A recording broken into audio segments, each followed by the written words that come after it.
Hola, ¿qué tal? ¿Se me oye? Sí, adelante. ¿Sí? ¿Se me Perfectamente, oye? adelante. Muy buenas tardes a todos y a todas. Eh, Muchas gracias, lo vengo con una sala de investigación y de... La presentación. Hola, ¿sí? ¿Se me oye? Sí, adelante. Muy bien. ¿Y se ve la presentación? ¿Sí? Sí. ¿Puede ponerle modo presentación? Fabuloso. Sí. Vamos a ver un momentito, en modo presentación.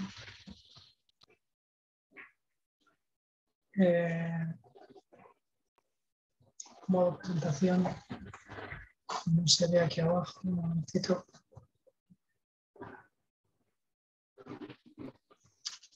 Ahora. Ahora mejor.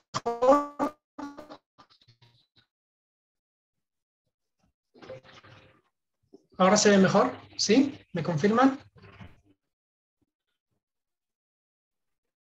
No, aún sigue igual. Ahí sí, ahí sí. Ahí ahora sí. Ya lo he puesto muy bien, muy bien. Vale. Pues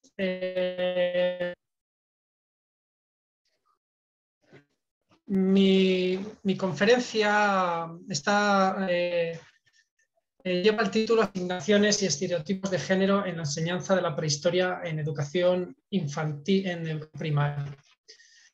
De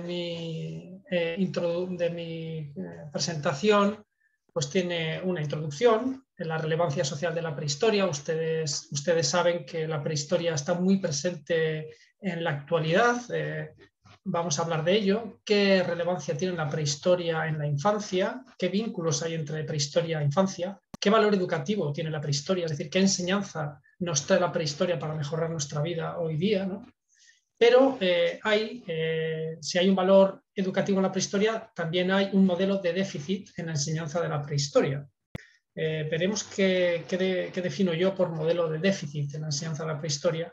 Y voy a hacer hincapié sobre todo en los libros de conocimiento, en los libros de no ficción, en los libros que también llaman informativos en la enseñanza de la prehistoria. Y después la segunda parte de esta presentación pues irá destinada a la investigación. Presentaré el objetivo de mi investigación, qué metodología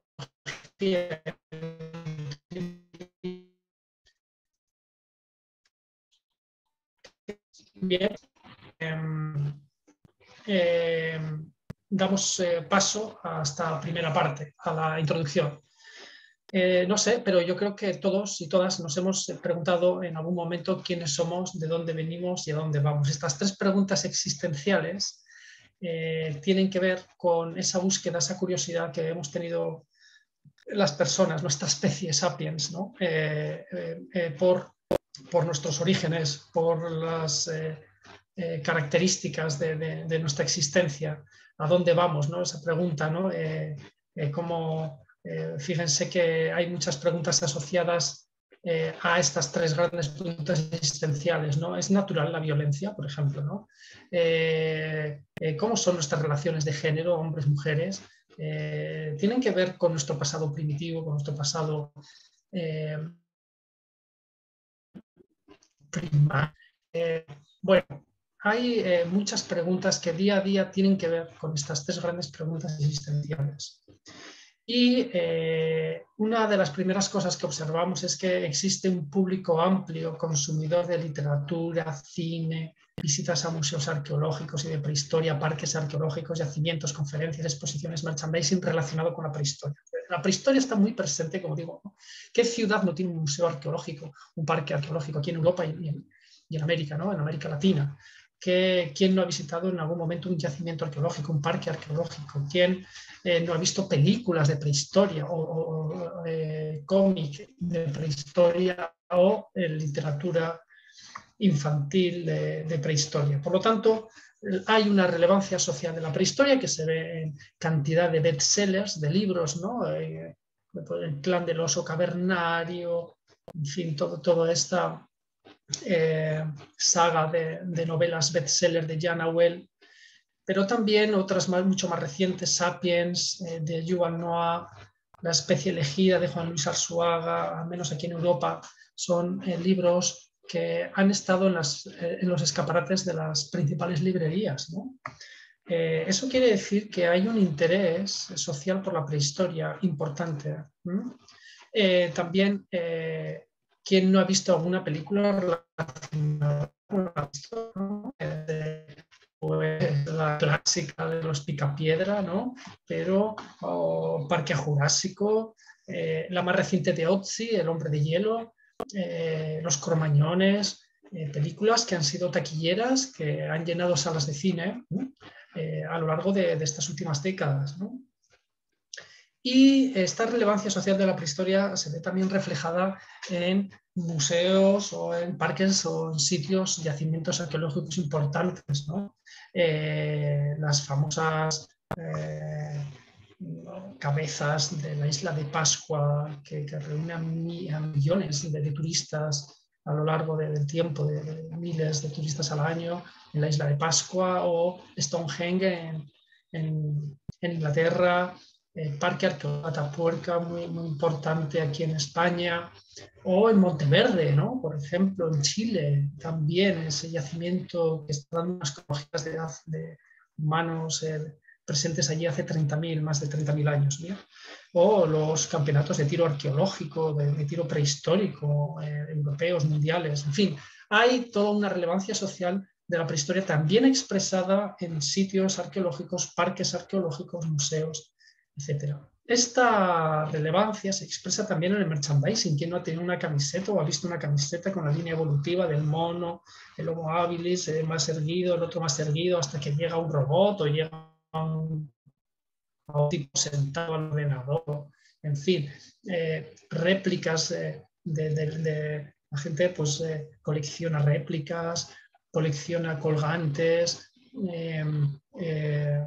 muchos colegios se dotan de materiales arqueológicos, reproducciones para poder trabajar en el aula, es decir, que cada vez hay más interés por reproducir fósiles, por reproducir herramientas prehistóricas que se coleccionan, hay empresas destinadas a vender todos estos materiales, ¿bien? Y esta relevancia social de la prehistoria se ve también, como no, muy presente en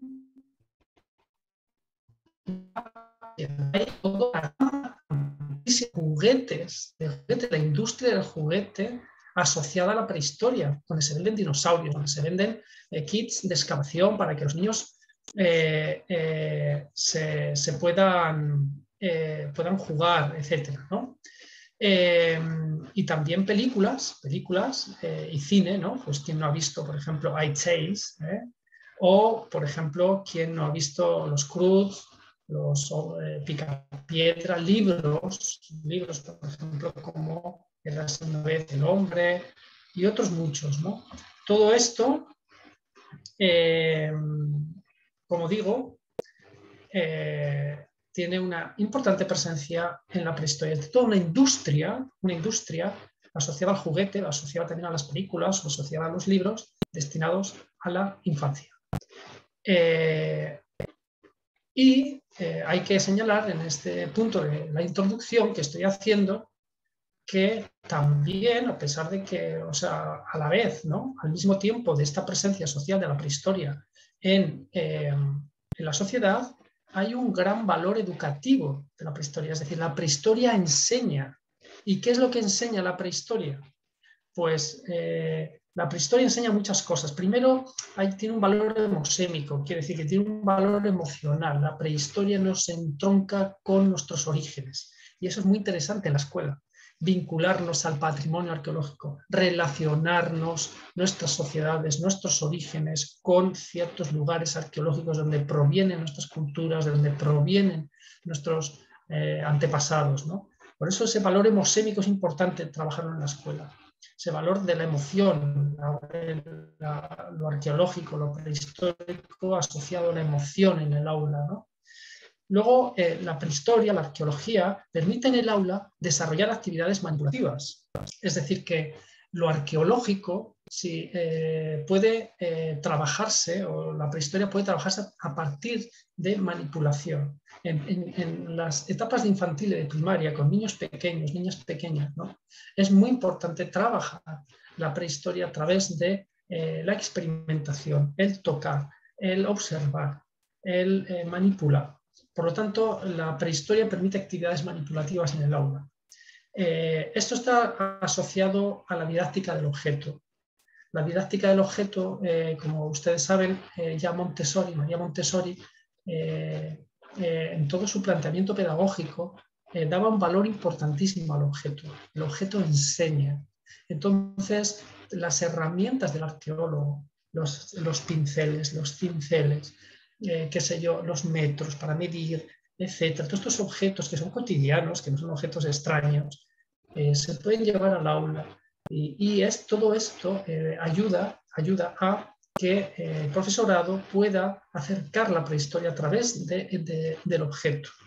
Bien, como ustedes saben, hay también una disciplina que se llama la arqueología experimental, es decir, cómo los científicos intentan reproducir los patrones de movimiento que pudieron hacer los hombres y las mujeres de la prehistoria a la hora de hacer una herramienta. Cuando encontramos en un yacimiento una herramienta de piedra tallada, por ejemplo, se estudia y se intenta reproducir con una piedra parecida los golpes o las manipulaciones que que pudieron hacer los hombres y las mujeres de la prehistoria para conseguir sus herramientas. Esta arqueología experimental se puede llevar al aula a través de lo que es la experimentación didáctica en arqueología. Podemos trabajar con palos, con piedras en el aula, que los niños ensayen, toquen, que intenten sacar una lasca, es decir, una piedra tallando, golpeando con otra. Todas estas manipulaciones son muy interesantes. Aquí es donde reside el valor educativo de la prehistoria. Y el fósil, llevar un fósil al aula o una réplica de fósil, no siempre podemos llevar fósiles al aula, pero sus réplicas, sus reproducciones, facilitan la observación, la curiosidad y la experimentación. Por lo tanto, aquí reside, ¿no? En estos principios, hay muchos más, pero aquí resumo un poco los principios de lo que es el valor educativo de la prehistoria. Así que si nosotros sumamos el valor emocional, más lo manipulativo, más la didáctica del objeto, más la experimentación didáctica, en arqueología, más el valor del fósil, más el cuento, y aquí añado el cuento, si sumamos todas estas cosas, lo agitamos, metemos todo esto en un bote y lo agitamos, lo que sale es lo que yo defino la práctica performática en la enseñanza de la prehistoria. Es decir, que si nosotros tenemos los objetos, tenemos las técnicas en el aula para hacer experimentación didáctica en la arqueología, tenemos el valor emocional, tenemos un fósil o su réplica, le añadimos el cuento, es decir, la secuencia que nos permite hilar una historia. Érase una vez una niña neandertal, muy especial, que vivía en tal sitio, y de pronto tenemos el disfraz, tenemos objetos, tenemos piedras, tenemos palos. Podemos llevar al aula lo que yo defino la práctica performática, es decir, una metodología para enseñar prehistoria más allá de los libros de texto, porque hay mucha literatura científica que dice que el libro de texto tiene un peso importantísimo y que muchas veces eso lleva al aburrimiento, lleva a prácticas relacionadas con la memorización, y que necesitamos establecer metodologías que vayan mucho más allá, donde pongan en marcha el cuerpo del niño y de la niña, el movimiento, el juego, lo manipulativo, de manera que necesitamos añadir a esos principios que he dicho el cuento, porque el cuento nos permite aglutinar esos otros elementos, de manera que llegamos a metodologías poliarticuladas. Un cuento que podemos inventar nos permite dar sentido, dar el juego dramático necesario para hilar todos estos elementos de los que yo voy a hablar. Por lo tanto, la prehistoria tiene un valor educativo importante en el aula. Sin embargo,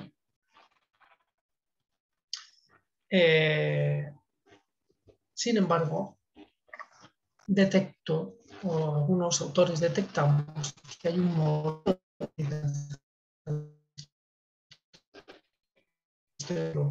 modelo de déficit. Ese modelo de déficit, ¿en qué se concreta? ¿Qué entiendo yo por modelo de déficit en la enseñanza de la prehistoria? Quiero decir con modelo de déficit que carencias para enseñar la prehistoria, que no hay metodologías para enseñar prehistoria en el aula. De manera que esto se expresa en que hay una falta de concreción respecto a la finalidad de la enseñanza de la prehistoria. Es decir, que los profesores y las profesoras muchas veces no concretan, no entienden qué finalidad tiene enseñar prehistoria, por qué es importante enseñar prehistoria. Entonces, muchas veces falta que el profesorado encuentre sentido a la enseñanza de la prehistoria. Eso es lo que yo denomino falta de concreción en el aula, en el profesorado, ¿no? A la hora de la enseñanza de la prehistoria. Después, hay otro ámbito que es el ámbito de los contenidos, ¿no? Hay una presencia limitada de contenidos de prehistoria en el currículum. No sé allá en sus países, pero aquí en educación primaria, de los 6 cursos de educación primaria, desde que el niño entra en educación primaria hasta que sale con 11, 12 años, solo hay un curso, el cuarto curso, donde ellos ven la prehistoria, o la evolución humana, o lo arqueológico, es decir, todo lo relacionado con eso, ¿no? Por lo tanto, primero, decimos que hay una presencia limitada de contenidos de prehistoria en el currículum y que esos contenidos no están actualizados. Muchas veces son contenidos porque la prehistoria se actualiza con muchísima facilidad, porque hay muchísimos avances en la ciencia prehistórica y arqueológica y, sin embargo, no son transpuestos, utilizando este término, transposición didáctica, no son transpuestos a los libros. Por lo tanto, hay contenidos que no están actualizados, contenidos que presentan errores y contenidos estereotipados. Ahora veremos lo que son los contenidos estereotipados.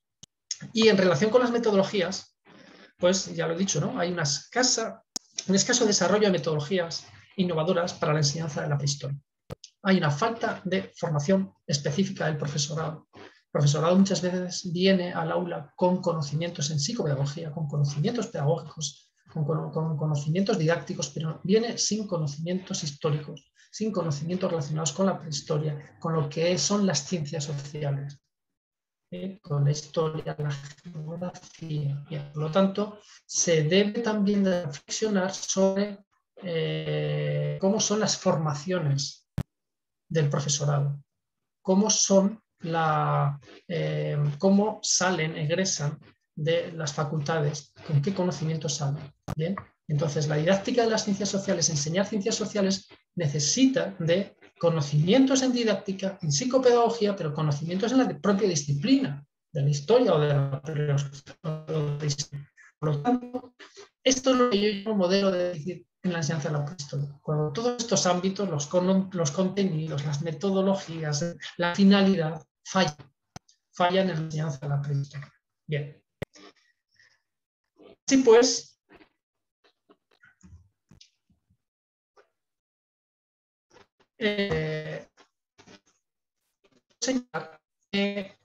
uno de los elementos o de los recursos con los que cuenta el profesorado en el aula es el libro escolar. Ya saben que el libro escolar se divide o tiene varios tipos de libros escolares, ¿no? Está el libro de texto, que es el libro, digamos, que recomienda la administración educativa, que es el libro formal, el libro que es oficial del sistema educativo de cada país.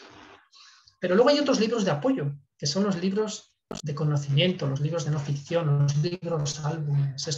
¿Quién no ha abierto estos libros que a veces están en las bibliotecas, maravillosos, sobre la prehistoria, con unas ilustraciones, con unos textos que les hay sobre la Edad Media, les hay sobre la prehistoria, les hay sobre la Edad Moderna, contemporánea?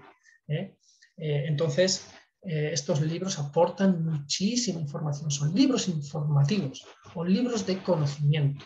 libros que no son de ficción, que no son cuentos ficcionales, sino son libros de no ficción, libros de conocimiento. Así que yo lo que señalo es que los libros de conocimiento, en este modelo de definir de la enseñanza de la prehistoria, el libro debe también de revisarse, tanto el libro de texto como los libros de apoyo escolar, como estos libros que digo yo de conocimiento, son libros ilustrados, álbumes ilustrados, hay que revisarlos, porque muchas veces tienen contenidos erróneos y otras veces tienen contenidos que reproducen patrones o estereotipos de género que son actualistas y que no tienen nada que ver con la prehistoria.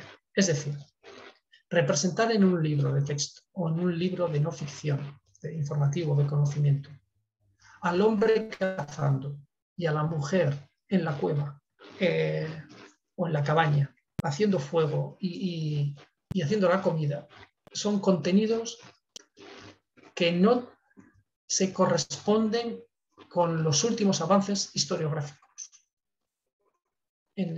O sea, no hay evidencia científica que diga que el hombre cazaba y la mujer se quedaba en la cueva o en la... Por lo tanto, ahí hay un estereotipo en el que se asigna al hombre unas determinadas funciones y a la mujer unas determinadas funciones que no se corresponden con los avances científicos, pero que siguen ilustrándose así los libros y siguen incorporándose en narrativas textuales e iconográficas en los libros, tremendamente sexistas, tremendamente machistas, tremendamente con sesgos, como digo, de género, ¿no? Que como vamos a ver en esta investigación, ¿no?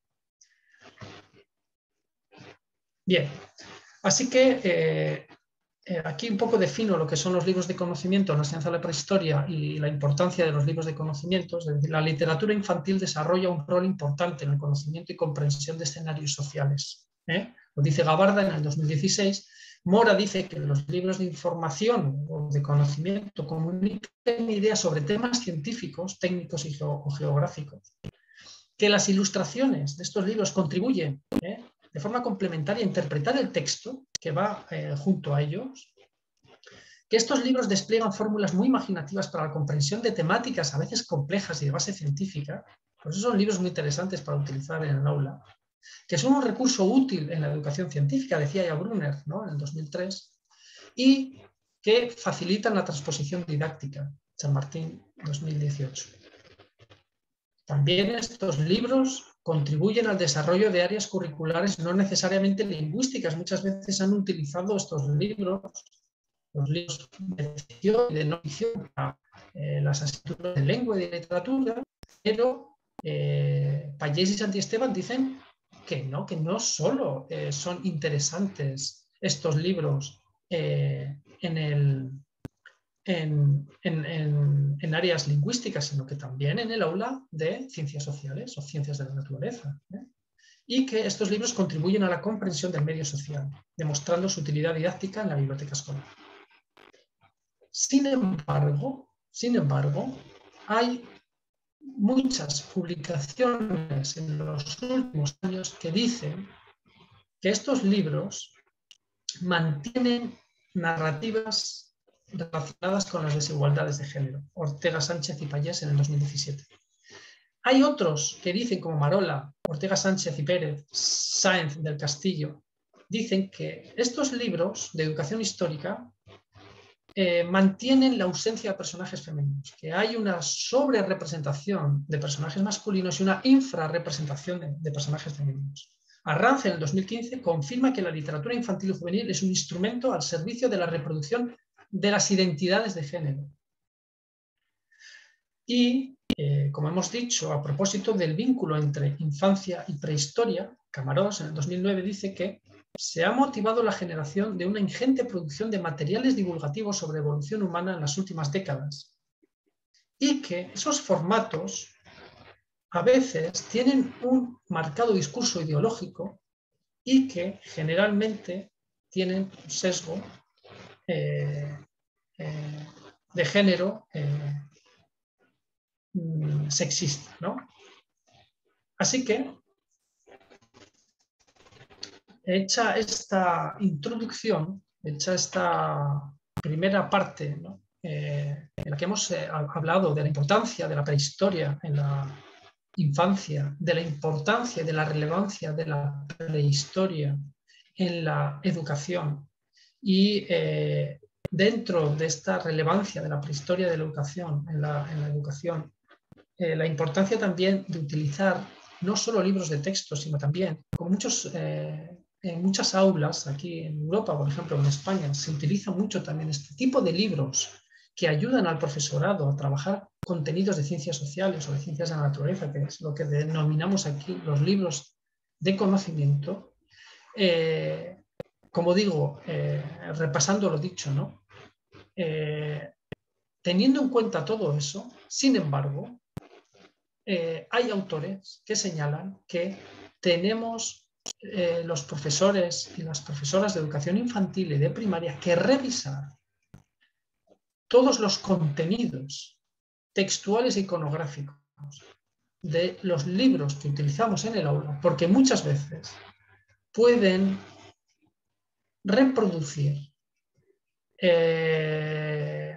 narrativas o pueden reproducir ideas que no están actualizadas, que contienen errores, que contienen a veces perspectivas androcéntricas y que no facilitan la coeducación en el aula, la educación en igualdad, la educación en valores. Por lo tanto, sí, esos currículos que a veces están ocultos, tenemos la obligación, el profesorado de infantil y de primaria, de hacer ese ejercicio de literacidad crítica para poder develar, decodificar todas esas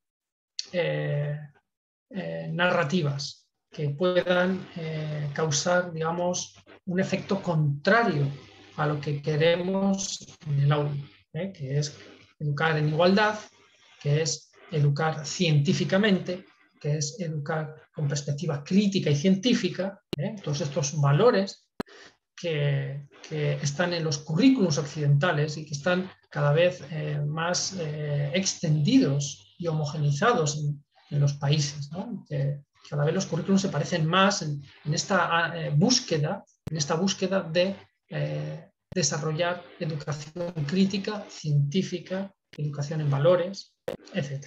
Por lo tanto, hay que revisar las narrativas.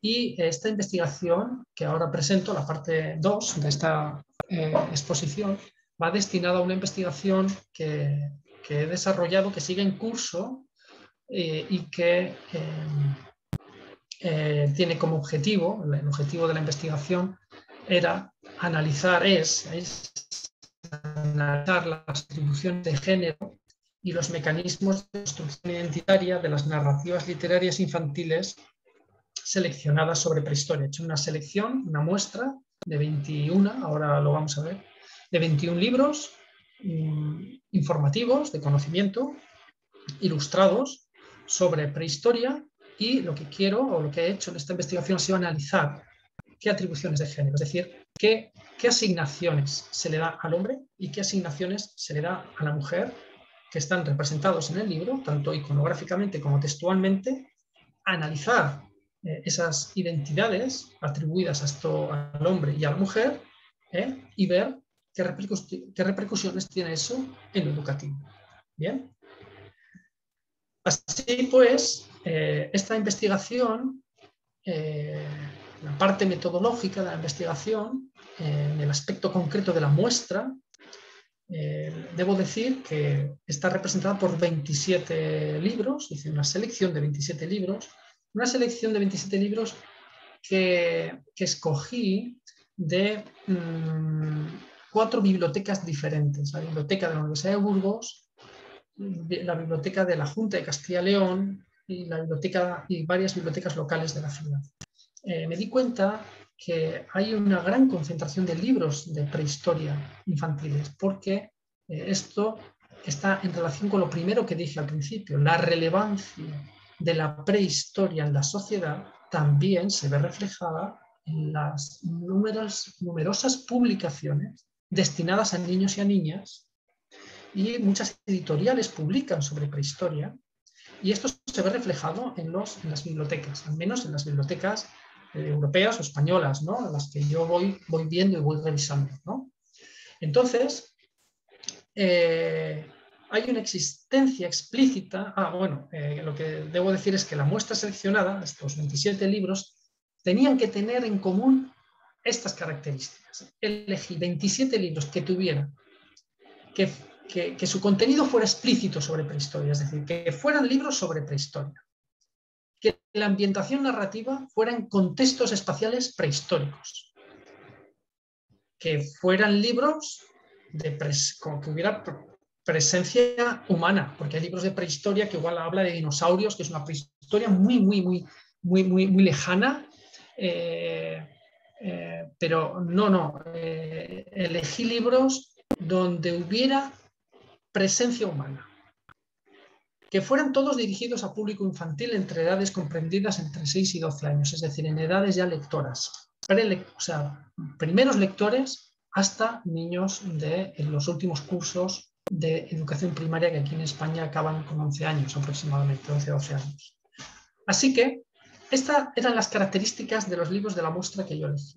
27 libros con estas características. ¿Bien?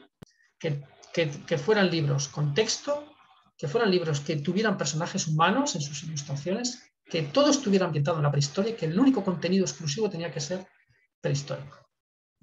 Bien, aquí en esta tabla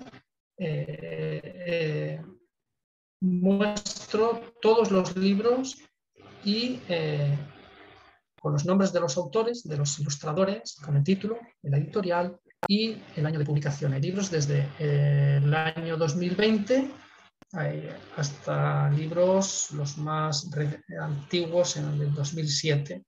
Es decir, que bueno, pues andan publicados entre los últimos 15 años, desde el 2007 hasta el 2020. Son publicaciones, muchas de ellas recientes, 2015, 2017, 2018, 2020, 2012, hay alguno, y luego el más antiguo del 2007. Por lo tanto, son libros, seleccioné libros bastante recientes en general. Por lo tanto, una vez seleccionada la muestra, desarrollé el apartado metodológico. ¿Cómo fue el diseño de mi investigación y el procedimiento? ¿Cómo procedí? ¿No? Utilicé el enfoque sociocrítico con perspectiva feminista, que afirma que el género es una construcción sociocultural. Esto basado en Foucault y en Butler, y utilizando este enfoque, el enfoque sociocrítico con perspectiva feminista, he aplicado en esta investigación los principios teóricos de la literatura crítica, basándome en Tosar y Santesteban 2016, para analizar el lenguaje textual e iconográfico.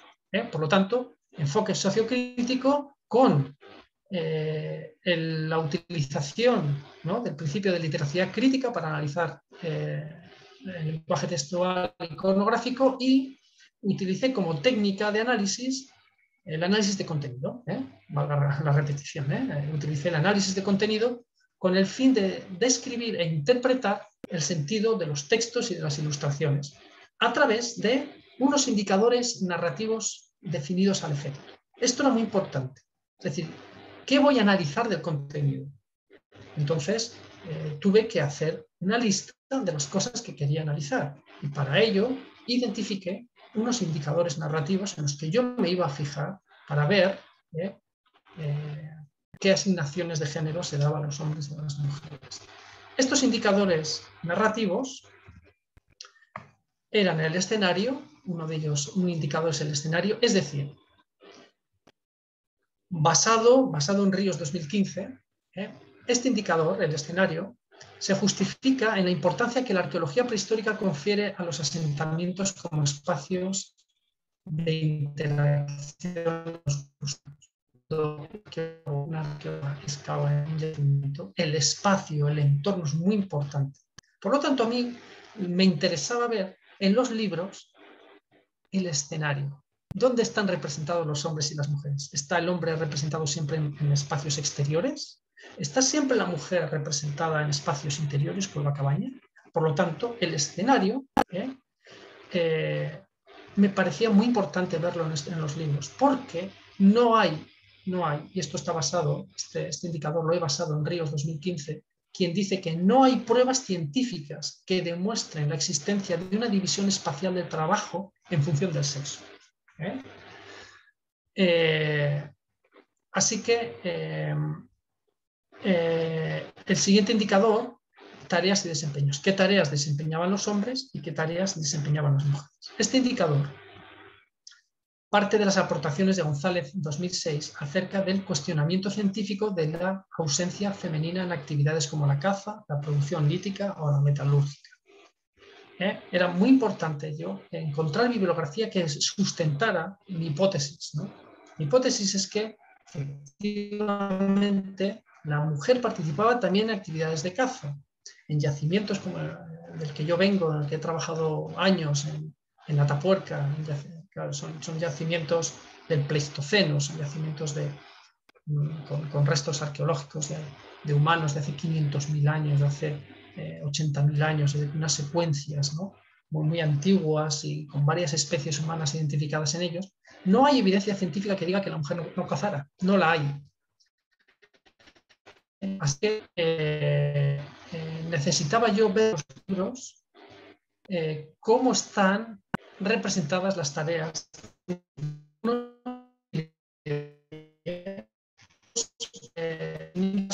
y actitudes de relación social. Este indicador se basa en las aportaciones de Querol, para quien el modo en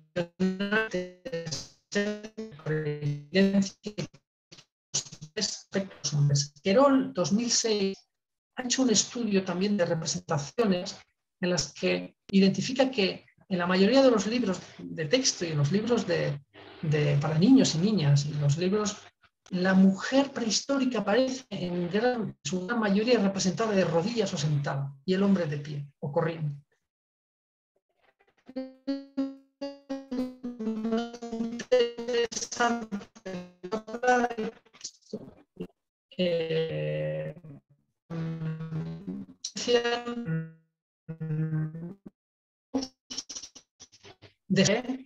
De dominación. Y ella lo estudió en relación a la posición que física desempeñaba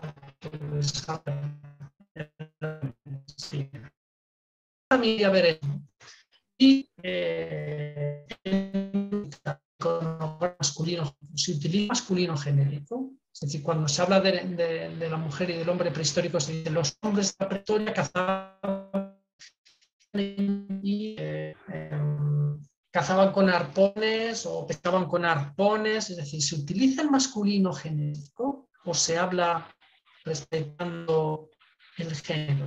Las mujeres y los hombres, las niñas y las niñas prehistóricas, etc. Entonces yo también quería ver cómo se utilizaba el lenguaje en los libros, en términos de género. Así que los resultados que observé es que en el primer indicador, en el indicador del escenario, 25 de las 27 obras, es decir, el 92.59%, muestra al hombre en ambientes exteriores o públicos basados en expediciones de caza, de pesca, entre otras. Aquí vemos algunas imágenes de algunos de los libros que yo he estudiado. Pues, tengo muchas, pero bueno, aquí he puesto dos un poco representativas, ¿no?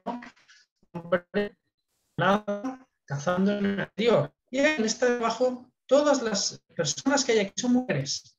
Están en el campamento, no hay hombres. La mujer está aquí con un niño de la mano, carga la espada. Aquí una mujer curtiendo, otra mujer mirando el fuego, otra en la cabaña. De este 900 que señalan que efectivamente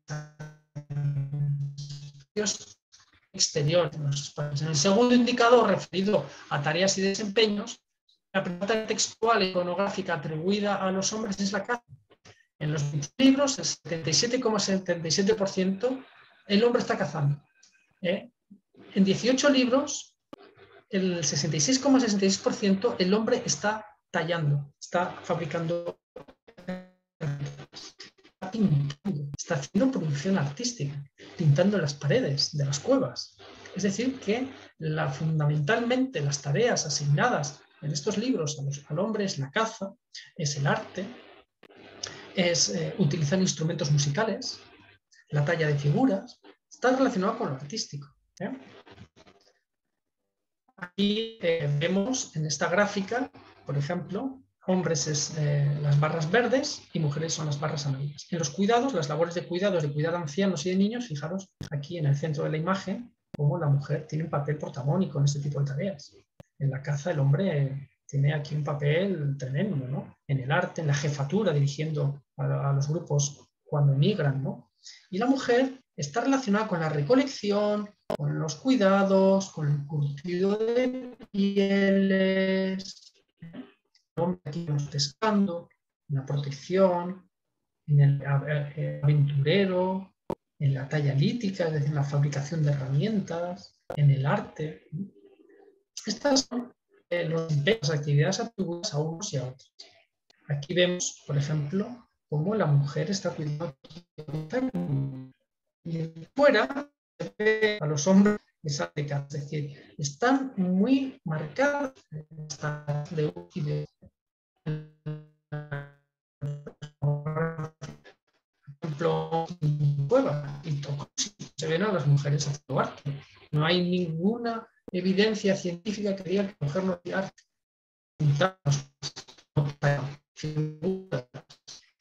El tercer, con los rasgos psicológicos y actitudes de relación social, en 13 de las 27 obras, en el 48%, los hombres expresan y ejercen poder o autoridad de forma explícita. Se expresa a través de amenazas verbales y gestuales, control y dominación, desempeño de funciones sociales relevantes, chamanes, brujos, artistas, jefes, actitudes racionales en la resolución de conflictos.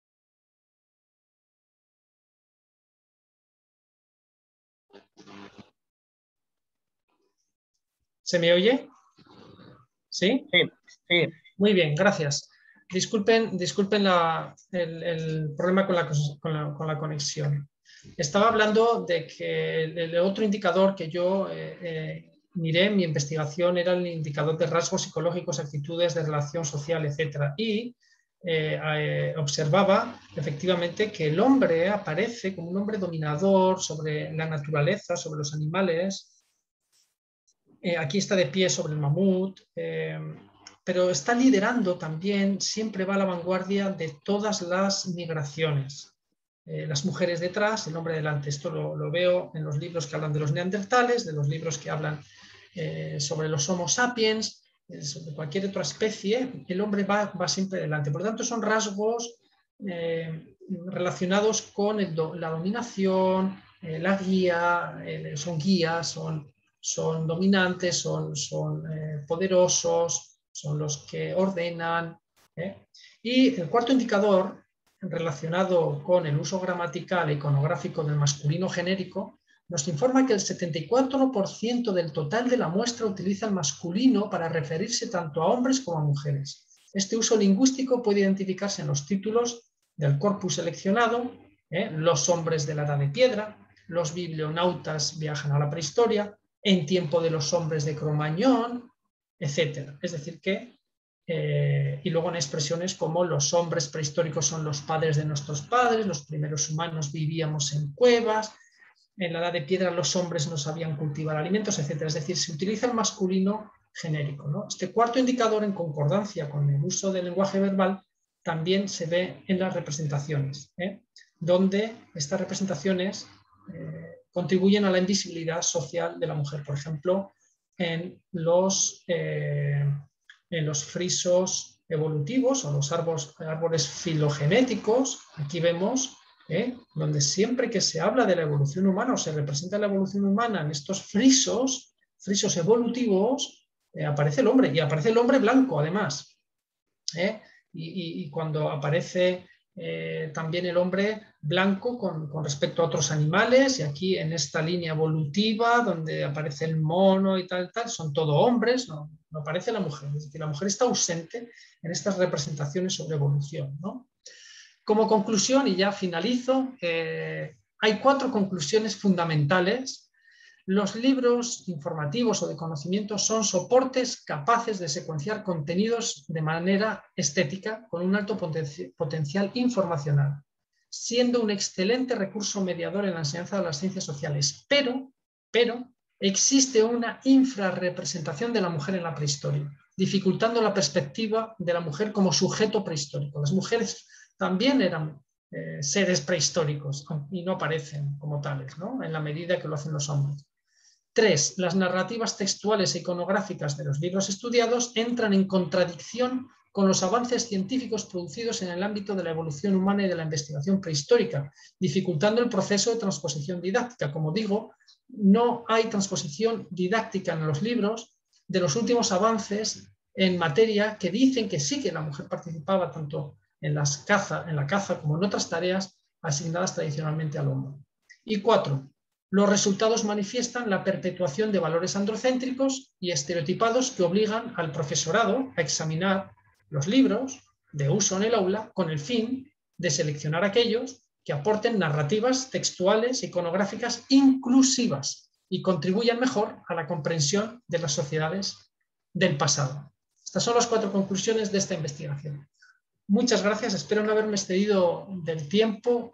Disculpen esta falta en la conexión que ha habido hace un rato y quedo a la disposición de todas vosotras y vosotros para, si queréis, seguir conversando sobre esto y bueno, y estoy en su disposición.